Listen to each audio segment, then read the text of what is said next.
So the red, I like to say red is for bed. They may be color-coded. The green is the one that I compare to like winning $10 on a dollar scratch-off ticket. But for Catherine Nieves, these are more than trendy new drinks. This is what I would normally have in the morning. She says what's inside them changed her life. I was homeless and a drug addict who lost custody of my oldest child, and this is something that has absolutely given me, if you had spoken to me 10 years ago, I probably would have laughed at you.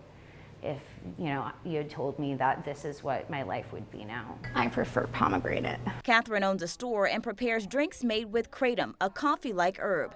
After a C-section a few years back, she started taking kratom for pain instead of the addictive opioid Percocet her doctor prescribed. It made the pain just as manageable, but it was healthier for me mentally, just to not get back in the habit with pills when that was something that I was already very sensitive to. But the FDA describes kratom differently, calling it dangerously addictive and similar to narcotics like opioids with respect to addiction and death. Yes, they interact similar with opioid receptors, with these in the body, but the effects are very different. Oliver Grunman is one of several doctors publicly rejecting the FDA's position on kratom.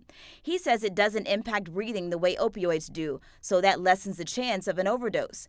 And he says the FDA is wrong to link it to 44 deaths in the last decade. So we're not saying that kratom doesn't have potential adverse effects, but is it causatively linked to these deaths?